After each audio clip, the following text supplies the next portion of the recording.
C നിങ്ങൾ രണ്ടുപേരും ആർട്ടിസ്റ്റുകളാണ്, രണ്ടുപേരും ഒരേ മേഖലയിലുള്ളവരാണ്, രണ്ടുപേരും രണ്ട് ഡിഫറെന്റ് ക്യാരക്ടറുമാണ്. അപ്പോൾ ഇതിനിടയിൽ അപ്പോൾ ഭയങ്കര ഭയങ്കര പ്രശ്നമാണ്. രണ്ടുപേരും ഒരേ കാര്യത്തിൽ രണ്ട് രീതിയിലാണ് നോക്കി കാണുന്നത്. അപ്പോൾ ആ ഒരു കോൺഫ്ലിക്റ്റ് ഉണ്ടാവാറുണ്ടോ? രണ്ടുപേർക്ക് രണ്ട് സ്വഭാവം ഇത് നന്നായി. രണ്ടുപേരും കിടന്ന് കല കല കല കലാന്ന് പറഞ്ഞിരുന്നെങ്കിൽ എന്തായാലും അവസ്ഥ. ഒരാൾ സൈലന്റ് ആയതുകൊണ്ട് വലിയ കുഴപ്പമില്ല. പിന്നെ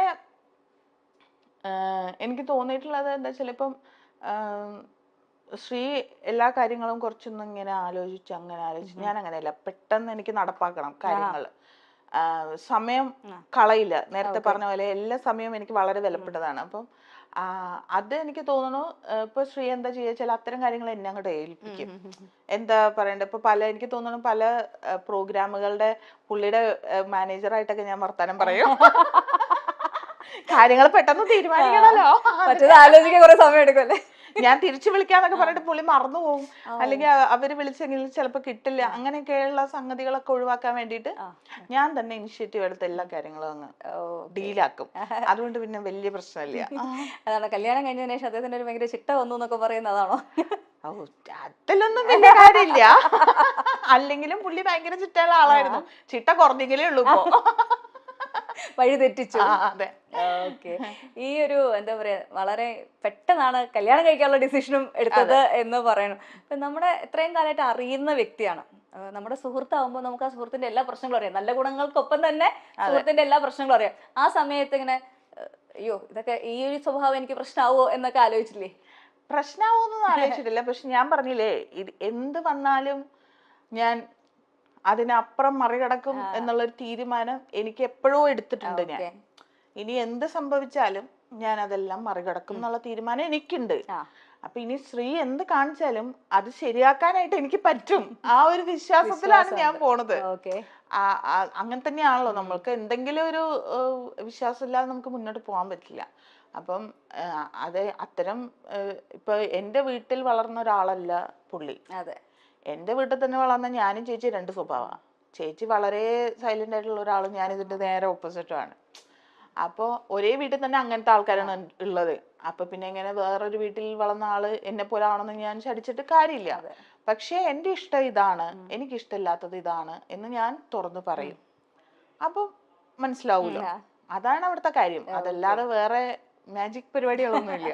കരിയറിന്റെ കാര്യത്തിൽ, അതായത് നമ്മൾ എടുക്കുന്ന വർക്കുകൾ, ചെയ്യുന്ന ജോലി കഴിഞ്ഞിട്ടുള്ള ക്രിറ്റിസിസം, അങ്ങനത്തെ കാര്യങ്ങളൊക്കെ ഡിസ്കഷൻസ് ഉണ്ടാവാറുണ്ട്? അതുണ്ട്. അത് വളരെ വളരെ എനിക്കത് ഭയങ്കര സപ്പോർട്ടുമാണ്. കാര്യം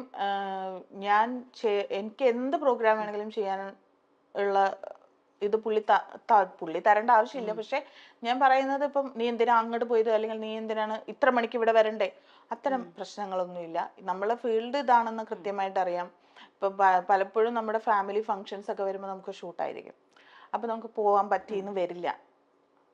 അങ്ങനത്തെ സാഹചര്യങ്ങളും ഒക്കെ മനസ്സിലാക്കണം.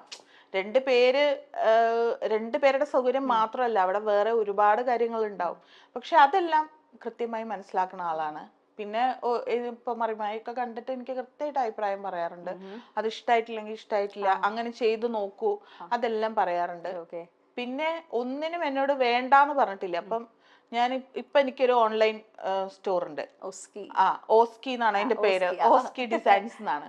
അപ്പൊ അത് ചെയ്യട്ടെ, വേണ്ട നിനക്ക് സമയമില്ലല്ലോ, നീ ചെയ്യേണ്ട, അതല്ല, ചെയ്തോ, നിനക്ക് ഇഷ്ടമുണ്ടെങ്കിൽ നീ ചെയ്തോ, ഓക്കെ അല്ലേ, അത്ര മാത്രമേ ഉള്ളൂ. അല്ലാതെ ഒരിക്കലും എന്നെ നിരുത്സാഹപ്പെടുത്തിയിട്ടില്ല ഒരു കാര്യത്തിനും. ഇപ്പൊ നമ്മള് ഏറ്റവും ലേറ്റസ്റ്റ് വിശേഷം പറഞ്ഞില്ല, ഇത്ര നേരം നമ്മൾ അതിനെ പറ്റി ചോദിച്ചിട്ടേ ഇല്ല, പഞ്ചായത്ത് ചട്ടി. പേര് പറയുമ്പോ ചെറിയൊരു ചമ്മലുണ്ട്, എന്നാലും ഒരു ചമ്മലിന്റെ ആവശ്യമില്ല. നമ്മള് എറണാകുളം സൈഡിലുള്ളവർക്കറിയാം, എറണാകുളത്ത് കൂടി പോകുന്ന എല്ലാ ബസ്സുകളിലും എഴുതിയിട്ടുണ്ടാവും ജെട്ടി ജെട്ടി ജെട്ടി, അല്ലെങ്കിൽ അതിലെ കിളി പറയുന്ന jetty jetty jetty jetty jetty അല്ലേ, ജെട്ടി മേനക.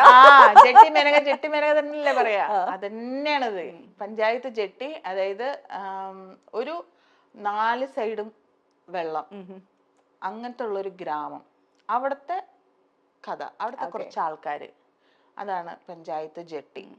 കുറേ സിനിമകൾ ചെയ്തിട്ടുണ്ട്. പക്ഷെ മറിമായൻ ടീമിന്റെ ഒപ്പം സിനിമ ചെയ്യുമ്പോൾ ആ ഒരു സ്പെഷ്യൽ മൊമെന്റ് ആണ്. എന്താ പറയുക, എനിക്കൊന്ന് കുറെ നാൾ ആഗ്രഹിച്ചതിന് ശേഷമാണ് ഇത് വർക്ക്ഔട്ട് ആയത്. അപ്പൊ അങ്ങനെ ഉണ്ടായിരുന്നു. ആ സിനിമയുടെ ഒരു ഐഡിയ ആദ്യം എങ്ങനെയാ വന്നേ?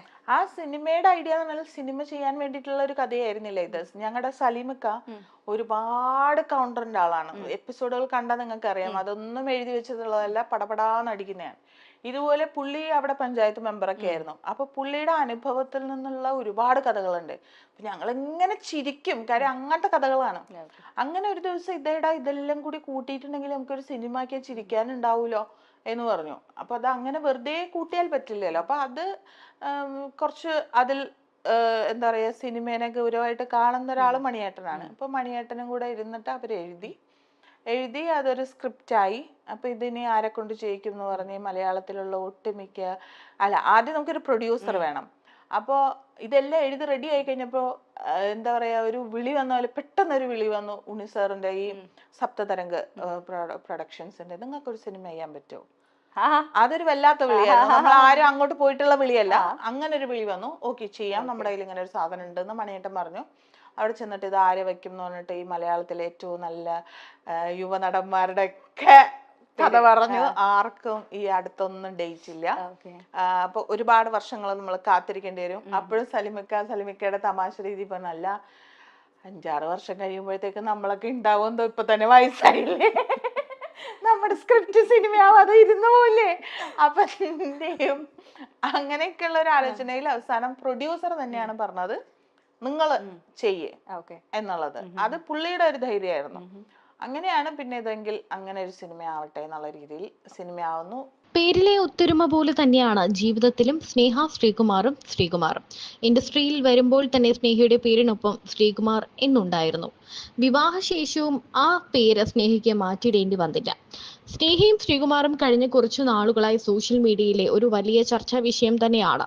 ശ്രീകുമാറിനെതിരെ ഒരു ലൈംഗിക പീഡന ആരോപണ പരാതി വന്നിട്ടുണ്ടായിരുന്നു. ഉപ്പും മുളകും സീരിയലിലെ ഒരു നടൻ ബിജു സോപാനത്തിനും ശ്രീകുമാറിനുമെതിരെ ഒരു പരാതി നൽകി. ഒരു ലൈംഗിക പീഡന പരാതി. ഒരാൾ തന്നെ ഉപദ്രവിച്ചു എന്നും മറ്റൊരാൾ ഭീഷണിപ്പെടുത്തി എന്ന് പറഞ്ഞുകൊണ്ടായിരുന്നു പരാതി. അപ്പോൾ ഈ പരാതി വന്ന ശേഷം വളരെ വലിയ രീതിയിൽ ചർച്ചയായി. ഉപ്പുമുളകിൽ നിന്ന് ഇവരെ മാറ്റിയോ, അല്ലെങ്കിലും ഇവർ ഇങ്ങനെ തന്നെയാണ്, ഈ ഒരു ഇഷ്യൂ എങ്ങനെയാണ് ഇവരുടെ സ്നേഹയുടെയും ശ്രീകുമാറിന്റെയും കുടുംബ ജീവിതത്തെ ബാധിച്ചത് എന്നൊക്കെ ചോദിച്ചുകൊണ്ട്. എന്നാൽ തന്റെ ഭർത്താവിന് പൂർണ്ണ പിന്തുണ നൽകിക്കൊണ്ടാണ് സ്നേഹ ഒരു ചിത്രം പങ്കുവച്ചത്. ദൈവം ചേർത്ത് വെച്ച പോലെ ഒരു ബന്ധമാണ് ഇരുവരുടെയും എന്നാണ് ആരാധകർ പറയാറ്. ഒരു പ്രണയമായിരുന്നു ഇവർക്കിടയിൽ എന്ന് ചോദിച്ചാൽ പ്രണയം എന്നതിലുപരി പരസ്പരം അത്രയും അടുത്തറിയുന്ന നല്ല സുഹൃത്തുക്കൾ. അങ്ങനെയുള്ള കൂട്ടുകാർ ജീവിതത്തിൽ ഒരുമിച്ചപ്പോഴും ആ സ്നേഹവും ഊഷ്മളതയും ബന്ധത്തിലും നിറഞ്ഞു നിന്നു.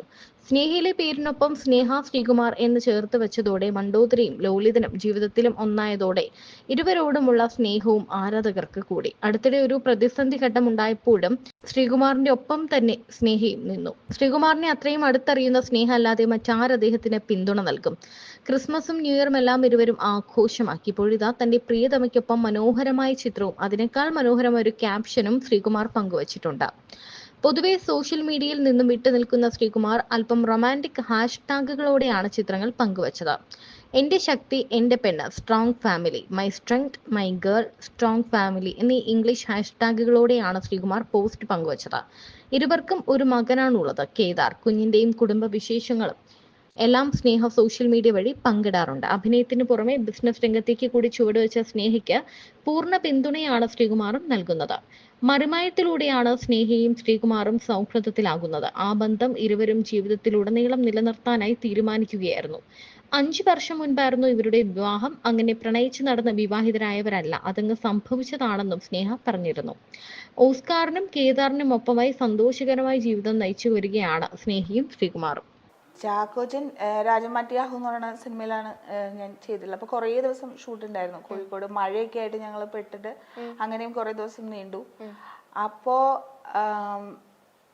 ആദ്യത്തെ തവണയ്ക്ക് നമ്മൾ കാണുമ്പോഴത്തേക്കും ഇങ്ങനെയാന്ന് നമുക്ക് അറിയില്ലല്ലോ. അതിൽ ആസിഫും ഇവര് ഭയങ്കര കൂട്ടാണ്. അവരുണ്ടാളും എപ്പോഴും അവരുണ്ടാളും ഒന്നിച്ച് ഭയങ്കര തമാശയൊക്കെ പറയണതൊക്കെ കാണാം. പക്ഷെ പിന്നെ കുറച്ച് ദിവസം കഴിഞ്ഞപ്പോഴത്തേക്കും നമ്മളായിട്ടൊക്കെ ഭയങ്കര കൂട്ടായ ആള്. പിന്നെ പുള്ളിയുടെ വൈഫും വരും. പിന്നെയുള്ള ഇതെന്താ വെച്ചാല് നമ്മള് ദംഷറാസ് കളിക്കുക, അല്ലെങ്കിൽ സിനിമയുടെ പേര് സ്വകാര്യമായിട്ട് പറഞ്ഞിട്ട് അത് ഇങ്ങനെ അഭിനയിച്ച് കാണിക്കില്ലേ, അതായിരുന്നു നമ്മുടെ മെയിൻ കളി. അത് അങ്ങനെയൊക്കെ ആയിട്ട് പിന്നെ അത് എങ്ങനെയത് പറയേണ്ടതെന്ന് എനിക്കറിയില്ല. പിന്നെ അത് അങ്ങനെ ആയി ഭയങ്കര ഒരു എല്ലാവരും അങ്ങനെ. അനുശ്രീ ആയിരുന്നു, അനുശ്രീ. പിന്നെ നിക്കി മാത്രമാണ് കുറച്ച് ദിവസം ഉണ്ടായിരുന്നുള്ളൂ. അപ്പൊ നിക്കിക്ക് പെട്ടെന്ന് നിക്കിയുടെ പോർഷൻസ് തീർക്കേണ്ടത് കൊണ്ട് നിക്കിക്ക് മാത്രം അതിൽ പങ്കെടുക്കാൻ പറ്റിയില്ല. ബാക്കി സെറ്റിലുള്ള എല്ലാവരും അതിൽ പങ്കെടുത്തിട്ടുണ്ട്. ഉണ്ട് ഷാജിൻ ചേട്ടൻ, ആസിഫ്, ചാക്കോച്ചൻ വളരെ തമാശയൊക്കെ പറഞ്ഞ് അങ്ങനെയൊക്കെ ഭയങ്കര രസമുള്ള ഒരാളാണ്. ഓക്കെ, രാജുവേട്ടൻ. ഇല്ല, ഞങ്ങള് വളരെ